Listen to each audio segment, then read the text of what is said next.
नमस्कार, आप देख रहे हैं इंडिया डेली लाइव का खास चुनावी कार्यक्रम महासंग्राम का काफिला आज आप पहुंचा है पुंछ में।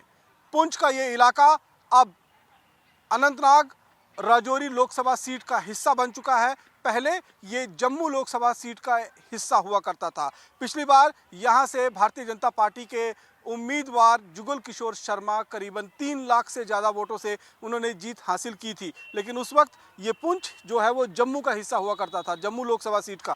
लेकिन अब परिस्थितियाँ पूरी तरीके से बदल गई हैं। डिलिमिटेशन के बाद यहाँ पर राजौरी और पुंछ के काफ़ी बड़े इलाके को अब अनंतनाग लोकसभा सीट के साथ जो है साउथ कश्मीर की जो सीट हुआ करती थी उसके साथ मिला दिया गया है। तो इसके बाद अब यहाँ पर समीकरण किस तरीके से बन रहे हैं, क्योंकि यहाँ पर त्रिकोणीय मुकाबला देखने को मिल रहा है। यहाँ पर नेशनल कॉन्फ्रेंस ने अपने उम्मीदवार को यहाँ पर जो उतारा है मियां अल्ताफ को, वहीं पीडीपी ने खुद महबूबा मुफ्ती को इस सीट से मैदान पे उतारा है और वहीं अपनी पार्टी भारतीय जनता पार्टी के समर्थन के साथ अपने उम्मीदवार के साथ यहाँ पर मौजूद है। अब आखिरकार पुंछ की जनता क्या चाहती है, किस तरीके से उनके क्या मुद्दे हैं। पिछले 10 सालों में यहाँ पर भारतीय जनता पार्टी का राज रहा है, भारतीय जनता पार्टी के उम्मीदवार यहाँ से जीत के आते रहे हैं, कितना यहाँ पर उन्होंने काम किया है। बात करने के लिए पूरा पैनल मेरे साथ मौजूद है, उनसे बात करते हैं। सबसे पहले भारतीय जनता पार्टी, क्योंकि 10 साल तक आपके यहाँ पर उम्मीदवार जीत कर आते रहे हैं, पिछले 10 सालों की आपकी कौन सी ऐसी यहाँ पर जो काम आपने किए हैं जिसको लेकर आप एक बार फिर जनता के बीच में हैं और आप अपनी पार्टी के लिए जो है वो समर्थन मांग रहे हैं? देखिए, हमारे देश के प्रिय प्रधानमंत्री जी, जो कि पूरे देश में आप देखें कि उनकी जब से वो 2014 से भारतीय जनता पार्टी की उन्होंने भागडोर संभाली, उससे पहले के आप हालात देखें, उसके बाद आज आप देखें। जैसे आज आप पुंछ में आए, हमें बहुत खुशी हुई। आप देख रहे हैं यहाँ पर कृष्ण चंद्र पार्क में कितने आराम से, सुकून से, क्या हिंदू, क्या मुस्लिम, क्या सिख, क्या ईसाई, सब लोग यहाँ पर बैठ करके एक सुकून के साथ रह रहे हैं। और मैं आपको ये बताऊं कि देश के प्रिय प्रधानमंत्री जी ने आते ही एक नारा दिया था, सबका साथ, सबका विकास और सबका विश्वास। उसी नारे को कायम धायम रखते हुए आज देखें आप, 2014 से लेकर के आज तक कोई किसी किस्म का कोई घोटाला नहीं। और हमारी देश के प्रिय प्रधानमंत्री जी की एक ही आवाज है कि आम अंतिम व्यक्ति तक हमारा प्रोग्राम और हमारी स्कीमें कैसे पहुंचे।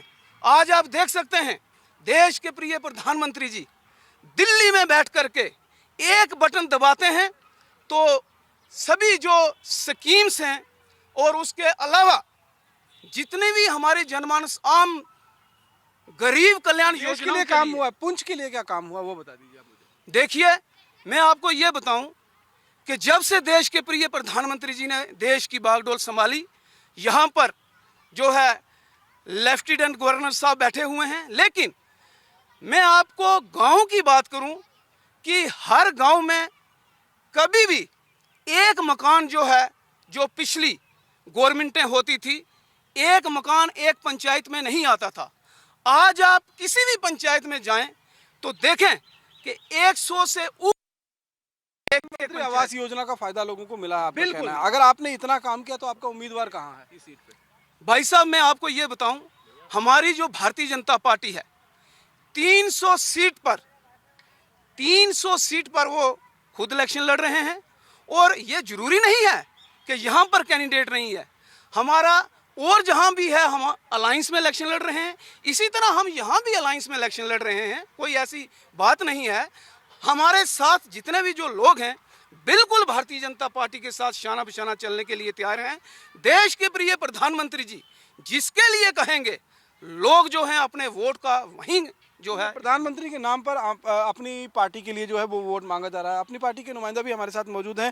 अभी तक तो अल्ताफ बुखारी जो अपनी पार्टी के चेयरमैन है वो लगातार कह रहे थे कि हम भारतीय जनता पार्टी की बी टीम नहीं है, लेकिन अब जैसे ही इलेक्शन आया तो खुलकर कहने लगे कि हम प्रधानमंत्री नरेंद्र मोदी जी के साथ में हैं। तो ये एकदम से जो हृदय परिवर्तन है वो कैसे?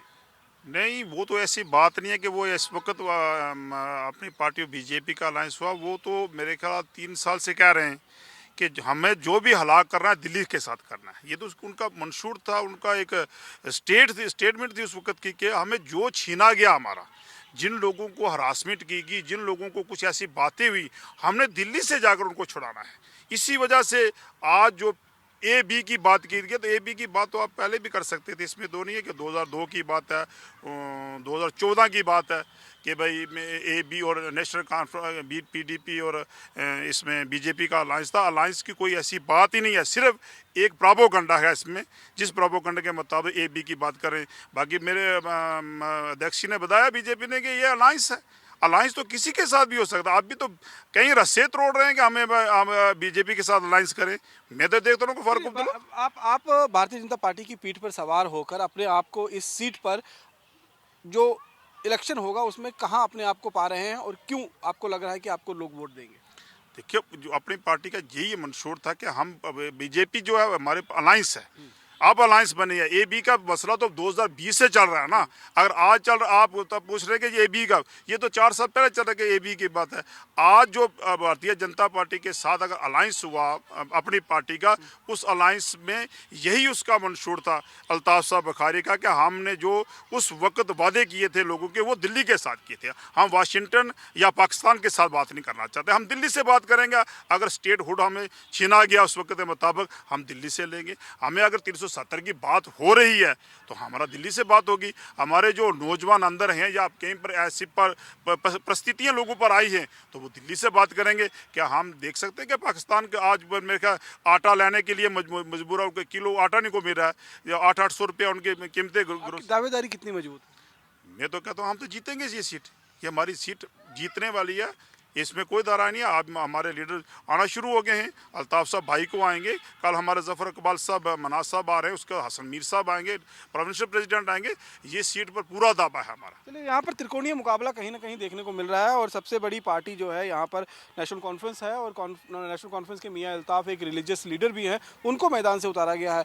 मियाँ अल्ताफ जी को उतारा गया है पीडीपी, और पीडीपी के साथ आप एक तरफ इंडिया ब्लॉक के साथ गठबंधन में हैं, दूसरी तरफ आपने पीडीपी को कोई भी सीट देने से इनकार कर दिया। नाराज़ होकर पीडीपी ने अपना उम्मीदवार खुद महबूबा मुफ्ती यहाँ से सीट पर जो है वो खड़ी हो गई। आपको लगता है इससे नुकसान हुआ आपको? नहीं, इसमें हम नहीं समझते हमें कोई नुकसान हुआ। हम समझते हैं कि मियाँ साहब एक अच्छे कैंडिडेट हैं। मियाँ साहब से पहले भी उन्होंने 4-5 दफ़ा इलेक्शन लड़ा और हर टाइम उनको जीत हासिल होती रही है, और हम समझते हैं कि मियाँ अल्ताफ़ साहब यहाँ से एक भारी तादाद में यहाँ से जीत के जो है अपनी सीट को आगे लाएंगे। उमर अब्दुल्ला ने बहुत सख्त लफ्ज़ों का इस्तेमाल किया पीडीपी के लिए कि उनकी कोई औकात नहीं है, कुछ इस सीट पर उनकी कोई दावेदारी नहीं बनती है। आपको नहीं लगता उससे खटास पैदा हो गई है इंडिया ब्लॉक के अंदर? नहीं, उसमें खटास वाली बात तो कोई नहीं है, मगर हमें जहाँ तक लगता है कि महबूबा मुफ्ती यहाँ से जो है वो अपनी जीत जो है हासिल नहीं कर सकते। पहले भी जीती हैं वो यहाँ पर, 2014 में यहाँ से जीती हैं। नहीं, वहाँ तब का टाइम कुछ और था, मगर आज मौजूदा टाइम की अगर हम बात करें तो हमें लगता है कि हमारे कैंडिडेट जो हैं वो स्ट्रांग है। तो लेकिन अगर आप, जब कहा जा रहा था कि इंडिया अलायंस गठबंधन के बीच में भारतीय जनता पार्टी का मुकाबला करेगी, तो एक सीट देने में हर्ज क्या थी आखिरकार? नहीं, ये तो पार्टी हाईकमांड का अपना फैसला है। उन्होंने ये जो सोचा है वो सोच के इन्होंने बात की है, और मैं समझता हूँ कि हमारा कैंडिडेट जो है आज की डेट में इतना स्ट्रांग है कि शायद उसके आगे कोई और कैंडिडेट जो है टिक नहीं सकता। पीडीपी के भी नुमाइंदे हमारे साथ मौजूद हैं। आपको लगता है कि उमर अब्दुल्ला का बिहेवियर बहुत ज़्यादा एडमेंट हो गया था, जिसकी वजह से महबूबा मुफ्ती को खुद यहाँ से चुनाव लड़ना पड़ रहा है? इसमें कोई शक नहीं है कि पिछले दिनों जब इंडिया अलायंस का प्रोग्राम मुंबई के अंदर था, उसमें जनाब फारूक अब्दुल्ला साहब और हमारी पार्टी प्रेसिडेंट मोहतरमा महबूबा मुफ्ती भी उसमें मौजूद थी। हमारी मोहतरमा महबूबा मुफ्ती ने यहाँ पे जब उन्होंने शो किया, रोड शो किया, उसमें भी उन्होंने कहा कि मैंने फारूक साहब से ये बात कही थी कि आप इलेक्शन आने वाले हैं तो अगर सीटों का शेयरिंग का कुछ करना है तो उस पर आप करिए आप।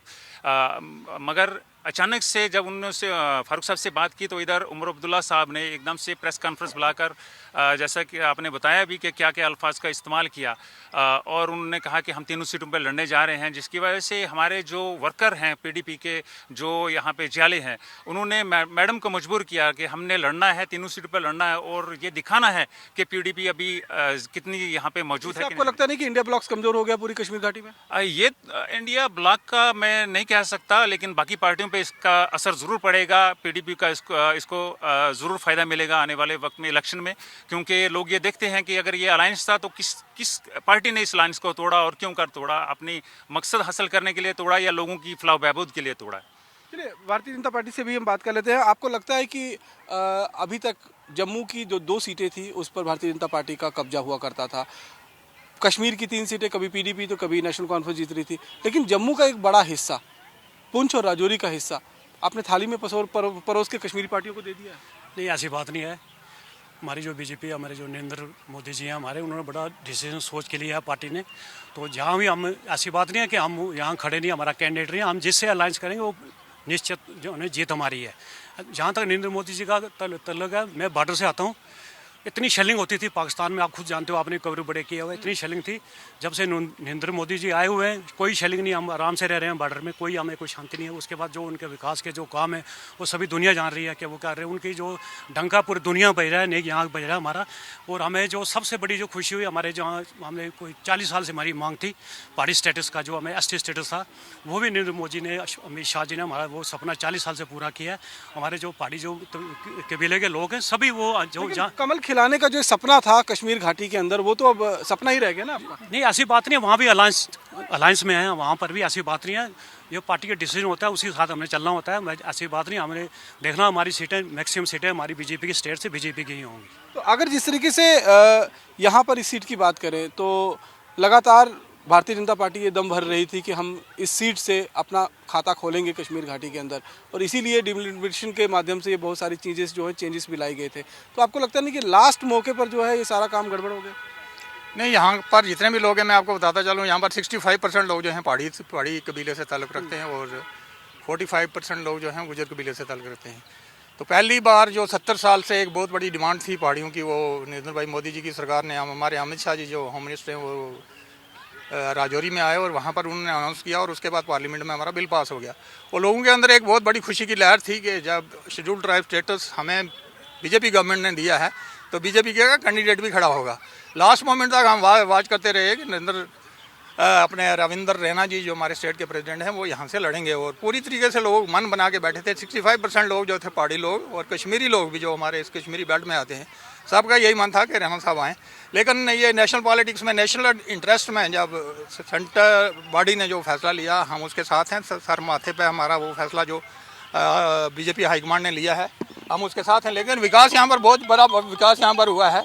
आप देख रहे हैं इस वक्त नेशनल हाईवे बन रहा है यहाँ पर जम्मू से पूंछ, जबकि जम्मू से पूंछ आने में 12 घंटे लग जाते थे। अब यहाँ से ये जब हाईवे कंप्लीट हो जाएगा तो 3 घंटे में। कार्यकर्ताओं को तो धक्का लगा ना, अपना उम्मीदवार ना उतार पाना, कार्यकर्ताओं को तो धक्का लगा, आपको लगता है? देखिए, ऐसी कोई बात नहीं है। आज हमारा कार्यकर्ता, हमारा डिस्ट्रिक्ट पुंछ के हमारे 15 ब्लॉक हैं, 15 ब्लॉकों पर हमारी टीमें हैं, हमारे मोर्चे हैं, हमारी डिस्ट्रिक्ट बॉडी है। हमारा कार्यकर्ता जहां भी बॉर्डर तक, जहां भी हमारा कार्यकर्ता है, सक्षम तरीके से खड़ा है। वो सिर्फ देश के प्रिय प्रधानमंत्री जी का ऑर्डर का पालन होने के बाद जहां वो कहेंगे हमारा कार्यकर्ता वहां जाएगा। और आपने एक सवाल किया कि देश के प्रिय प्रधानमंत्री जी इतना बड़ा काम करने के बाद अपना कैंडिडेट क्यों नहीं उतारा। देखिए, आज अगर हमारा अलायंस के लिए हमारे देश के प्रिय प्रधानमंत्री जी कहते हैं कि हमारा अपनी पार्टी के साथ उनका निशान जो है बैट है, उसके साथ अगर अलायंस करते हैं तो हमारा जो जितना भी कार्यकर्ता है वो सभी जो है बिल्कुल सक्षम तरीके से, एक भी कार्यकर्ता जो है देश के प्रिय प्रधानमंत्री जी के हुक्म के बाहर नहीं है। क्यों? Bharatiya Janata party bat ball खेलने के मूड में है क्या?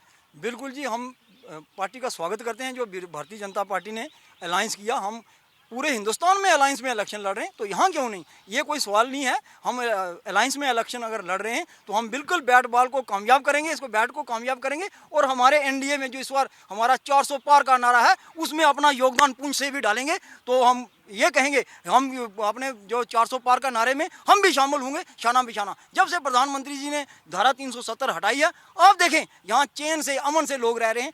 आए दिन पार पाकिस्तान से शेलिंग होती थी, आजकल बिल्कुल पीस है, अमन है। और कश्मीर में मैं समझता हूँ कि कोई कुत्ते को भी पत्थर नहीं मारता, वो सोचता है कहीं कोई ऐसी गलत हरकत ना मेरे से हो जाए। बिल्कुल अमन चैन से लोग रह रहे हैं। यहाँ पर आपको लगता है कि भारतीय जनता पार्टी को डर था, हार का डर था, जिसकी वजह से उन्होंने अपना कैंडिडेट नहीं उतारा? बिल्कुल, जैसा कि आप जानते हैं कि उन्होंने पूरी तैयारी कर रखी थी। एक जब इन्होंने पहाड़ी कबीला को एसटी स्टेटस दिया, बहुत अच्छा कदम था। और पहाड़ी कबीला के जो लोग हैं उन्होंने भी उनसे वादा किया था कि हम आपको अगर आप आते हैं तो वोट करेंगे, लेकिन उन्होंने अपना हालात देखते हुए अपने कैंडिडेट को नहीं उतारा, जिसके बाद मैं ये कहना चाहूँगा कि उनको एक मजबूरी थी कि उनका कोई पार्टनर, कोई ऐसा जो उनके साथ मिल के उनकी बात को आगे बढ़ा सके, वो कौन है। और उन्होंने इसलिए वो जो उन्होंने अलायंस किया है वो अपनी पार्टी के साथ किया है। मैं ये कहना चाहूँगा कि जैसे इन्होंने कहा कि पिछले 10 सालों की बात की, पुंछ के अंदर जब हमारे पुंछ जम्मू जब हमारी सीट थी तो उसके अंदर 10 सालों के अंदर मुझे नहीं लगता कोई ऐसा प्रोजेक्ट पुंछ के लिए कोई आया हुआ। हाईवे की बात कर रहे हैं तो ये मनमोहन सिंह सरकार की देन है जो पिछले कई दहाइयों से चल रहा है, ना कि ये मैं कहूँगा कि ये भारतीय जनता पार्टी की देन है। हाँ, काम स्लो चल रहा था, उस वजह से अब थोड़ी सी तेज़ी आई है, इसमें कोई शक नहीं है। आप कह रहे हैं कि आप इंडिया ब्लॉक का हिस्सा है। महबूबा मुफ्ती लगातार कह रही हैं कि वो इंडिया ब्लॉक का हिस्सा है, राहुल गांधी को वो सपोर्ट कर रहे हैं, लेकिन इस सीट पर तो पीडीपी अकेली रह गई है। जम्मू कश्मीर के अंदर अलायंस में नहीं है क्योंकि तीनों सीटों पे लड़ रहे हैं कश्मीर के अंदर। और जम्मू के अंदर आप देखेंगे, जम्मू के अंदर पीपल्स डेमोक्रेटिक पार्टी ने जो इनके कांग्रेस के कैंडिडेट थे उनको बिल्कुल सपोर्ट किया है वहाँ पे जम्मू के कांग्रेस अंदर। का सपोर्ट आपको नहीं मिला, आपने तो कांग्रेस को सपोर्ट दिया, कांग्रेस का सपोर्ट आपको नहीं मिला, तो आपको धक्का लगा ना इससे? नहीं, हमें कोई नहीं है, क्योंकि वो ये कुछ अंदरूनी बातें होती हैं जो बिल्कुल एक जाहिर कुछ करना मुनासिब नहीं समझता मैं। ऐसा नहीं है कि कुछ धक्का लगा है, ऐसा कुछ भी नहीं। अगर ऐसा होता तो स्टेटमेंट्स कांग्रेस की तरफ से भी आपको। उमर अब्दुल्ला जब कहते हैं कि पीडीपी यहाँ से कश्मीर घाटी से तीनों सीटें 2019 में जो है वो हार गई थी, तो वो तो सही कह रहे हैं ना कि अगर एक बार वो हार गए थे और उनकी सीट विनिंग सीट है, वो विनिंग कैंडिडेट उनके यहाँ से मौजूद थे, तो वो सीट पर वो अगर कैप्चर करते हैं तो उसमें बुराई कहते हैं। देखिए, मैं कहना चाहूँगा कि महबूबा जी का ये कहना कि अगर फारूक साहब ने 3 सीटें हमसे मांगी होती तो हम नहीं लड़ते, मगर ये उमर अब्दुल्ला साहब की स्टेटमेंट थी जिसने हमें मजबूर किया, यहाँ के पीडीपी पीपल्स डेमोक्रेटिक पार्टी के जो यहाँ पे वर्कर्स हैं उनको मजबूर किया कि ये दिखाने के लिए कि हम कितनी ताकत में हैं। और आने वाले वक्त में जब 4 जून को इसका रिजल्ट होगा इन सीटों पर, आप देखेंगे कि तीनों सीटों पीडीपी जीतेगी, तीनों सीटों पे पीपल्स डेमोक्रेटिक पार्टी अच्छे वोट लेके जीतेगी। आपकी पार्टी के मियां अल्ताफ यहाँ के कैंडिडेट हैं, एक रिलीजियस लीडर हैं, बकरवाल गुजर बकरवाल समुदाय से वो आते हैं। इस सीट की अगर हम बात करें तो यहाँ के समीकरण गुजर बकरवाल, पहाड़ी और कश्मीरी मुस्लिम जो हैं उनसे ये पूरी सीट जो है वो बनती है। तो खाली गुजर बकरवाल के वोट से आप जीत हासिल करने की उम्मीद नहीं, ऐसा नहीं है कि गुजर बकरवाल की सीट पे ही हम डिपेंड है। मियाँ साहब एक सेकुलर इंसान है और मैं समझता हूँ कि उन्हें गुजर पहाड़ी वोट आपको लगेगा मिलता है, क्योंकि पहाड़ी वोट के साथ पहाड़ी लोगों के साथ तो आपने अन्याय किया पिछले 70 सालों। नहीं, ऐसा नहीं है। अगर मियाँ साहब को देखा जाए तो मियाँ साहब के फेस को देख के हर एक इंसान चाहता है कि हम मियाँ साहब को आगे लाएं।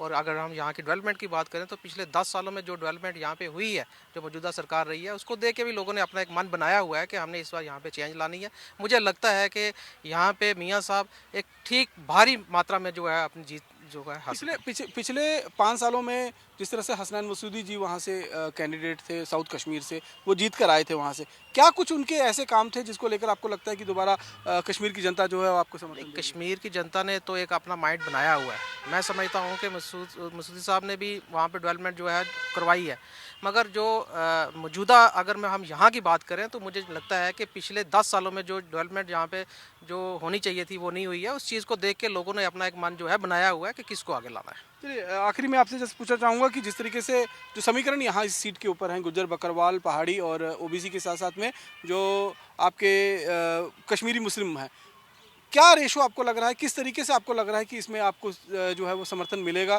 और आपकी जीत होगी? तो 2019 का इलेक्शन जो हुआ मसूदी साहब का, जब वहाँ पर जीते तो मेरे ख्याल वो 3% 4% वोट पड़ा था। वो हमारे पास पूरा डाटा है। तो बात आपकी करें तो तीनों पार्टी की बात करता हूँ मैं, कांग्रेस, पीडीपी और नेशनल कॉन्फ्रेंस की। 70 सालों में पुंछ में आप जम्मू से बल्कि आप दिल्ली से यहाँ पर पहुँचे, हमारा रास्ता जो है ना, ये सुरनकोट पुंछ का रास्ता जो था वो 4 साल बंद ही रहा। हम 5 बजे के बाद गाड़ी ही नहीं चला सकते थे। एक रास्ता था जड़ा वाली गली और मेंढर में, वो तो 10 साल बंद रहा। इतनी मिलिटेंसी को बढ़ावा दिया इन लोगों ने, इनोसेंट लोगों को मरवाने की कोशिश की। वक्त तो वो भी हमें पहचाना कि हम किस तरीके से आज पार्क में खड़े, मेरे साथी ने कहा, पीडीपी ने भी कहा, आपका समर्थक कौन कर रहा है इस वक्त पर? कौन? आपको उम्मीद है पूरी जीत की? मैं कहा आपका समर्थक कौन कर, अगर कांग्रेस समर्थक करता है बोले ना मैं पीडीपी के साथ हूँ, अगर कांग्रेस कर रही है तो बोले ना हम नेशनल कॉन्फ्रेंस के साथ। यहाँ पर ये जो सीट है ये कहीं ना कहीं यहाँ पर समीकरण बहुत दिलचस्प बनते हुए नजर आ रहे हैं, क्योंकि त्रिकोणीय मुकाबला यहाँ से साफ तौर पर नजर आ रहा है। पीडीपी अपना दम भर रही है, वहीं नेशनल कॉन्फ्रेंस कांग्रेस के समर्थन के साथ यहाँ अपनी जीत के दावे कर रही है। तो अपनी पार्टी के लिए जो भारतीय जनता पार्टी है वो बैट बॉल खेलती हुई नजर आ रही है। अब देखना होगा कि 4 जून को, हालांकि यहाँ पर 7 मई को चुनाव होने थे, लेकिन मौसम और हालात को देखते हुए इलेक्शन कमीशन ने यहाँ का जो चुनाव है अब 25 मई को जो है वो निर्धारित किया है, और 25 मई को यहाँ की जनता जो है वो वोट डालेगी। और 4 जून को जब रिजल्ट आएगा तो देखना होगा कि आखिरकार किसके दावे में कितना दम नजर आ रहा है। फिलहाल मेरे साथ महासंग्राम में इतना ही, बाकी की अन्य खबरें इंडिया डेली लाइव पर जारी हैं।